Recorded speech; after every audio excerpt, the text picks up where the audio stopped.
Hey everybody, Dr. Rory Stern of ADHDFamilyOnline.com, and today I want to talk to you about ADHD being on a spectrum, okay? We have a lot of talk right now, a lot of buzz about people saying everybody has a little bit of ADHD some of the time. And let me first off start by saying that is totally inaccurate.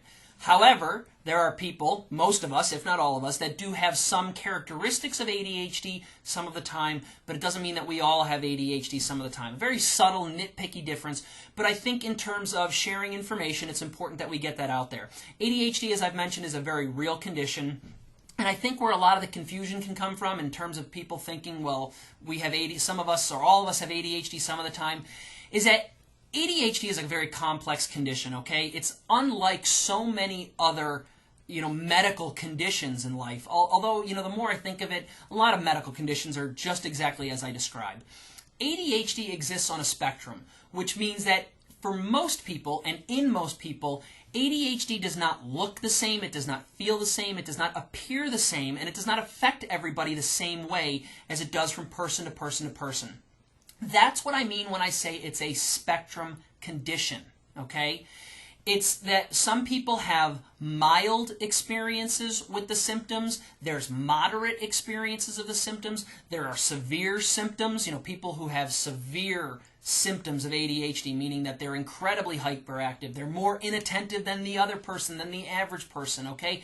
It's not ADHD light, ADHD regular, ADHD high speed, or ADHD unleaded, ADHD diesel. I'm trying to separate here, okay? You get it. You've heard of the the autism spectrum. Asperger's is one of, a more mild form of autism. Well, I want you to think about ADHD as also being very mild to moderate to severe, and there's this gray area in between. There is no, yes, it's ADHD, no, it's not ADHD. This is not black and white. It's not a black and white condition. It's not a black and white experience. It's very colorful, so I shouldn't even call it a gray area. ADHD is very colorful, and it looks differently in different people. It appears and presents differently in different people. People with ADHD experience the world differently. They see the world differently. They interpret their own symptoms differently. So I want you to know that if you see ADHD in one person, that's not necessarily what ADHD is and looks like across the board.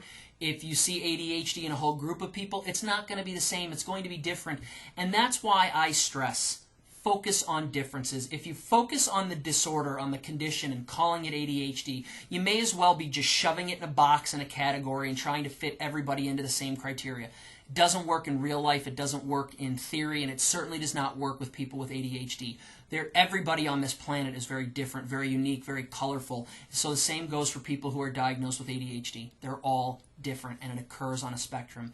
That's your takeaway today. If you see ADHD presenting in one type of person one way, you're going to see it completely different in another person. That doesn't make it any less real.